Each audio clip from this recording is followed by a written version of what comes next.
يعني احنا بنتكلم النظام اللي فات ازاي كان بيستخدموا البوليس والبلطجيه في انتخابات مجلس الشعب. بيحصل دلوقتي، انا مثل وبيحصل دلوقتي وفي ثوابت وشهود.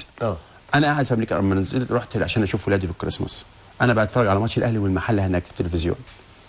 حصلت المشكله، لقيت واحد بينازل ببلطه بيقول للجمهور انزلوا انزلوا. فانا ببص كده، ده مين ده؟ انا استغربت. انا في عندي هناك في جهاز اسمه تيفو بتوقف الصوره وبتقرب لقيت واحد زميل.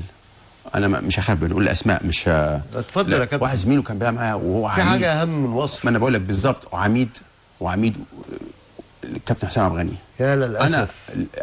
انا صعقت. يا للاسف. صعقت وبعدها ب5 دقايق وقدام مدير الامن لما جه المشكله حصلت، هو بيطلع العيال، امشي يالا، وبيطلع العيال قدام مدير الامن. قبل كده ب5 دقايق قبل كده كان بينزل العيال بلطجيه وينزلوا، وحصلت المشكله. انا لما جيت كلمت مدير الامن، قلت له عشان برضو ايه، دي بلد، وانا قلت له ما بخافش. انا بقول له ده انا خايف على البلد من اي حاجه، انا ماليش دعوه بالصداقه او كلام، ده بلد، ده مستقبل بلد. فقلت له مدير الامن حصل كذا كذا كذا كذا، الراجل ده بيشتغل تحت ايدك، والراجل ده المفروض هو الامان لك، وبيحصل كذا كذا. قال لي ازاي؟ مدير امن الغربيه، وفي شهود موجودين وانا بكلمه بالتليفون، يعني شهود. استاذ سمير الزيني كان موجود، استاذ محمود الكموني موجود، 2 يعني كانوا شهود، كابتن خورشيد فتحي خورشيد موجود، ال3 موجودين وانا بكلمه. قلت له حصل كذا كذا كذا. قال لي ازاي؟ ده لازم يروح التحقيق. قلت له بص حضرتك، وفي طلعوا الشريط الفيديو واتفرج على الشريط واقول لحضرتك حاجه. قال لي خلاص انا مالكش دعوه يا كابتن.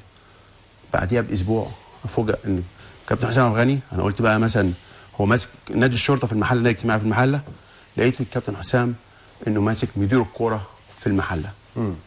يعني مش بيتعاقب، ده بيترقى. انا بسال، قال لك اصل شويه العيال بتوعه بيروحوا يشموا رئيس مجلس الاداره، رئيس مجلس الاداره بتاعنا خايف من العيال، فلما البوليس بياخدهم كابتن حسام بيروح يطلعهم من الاسم، فالعيال ولقهم له حسام عبد الغني. حسام عبد الغني بيستغل العيال دي، كلها حاجات فرديه. صحيح. حاجات فرديه دي بيخليني عايز اخبط دماغي في الحيطه، وبدي مدير الامن ده زي بلاغ لوزير الداخليه وحقق فيها.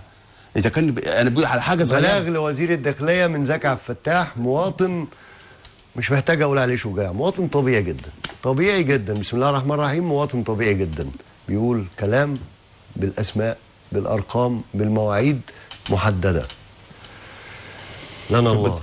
فبقول لحضرتك دي حاجه بتيجي، اكيد بيحصل حاجات ثانيه عشان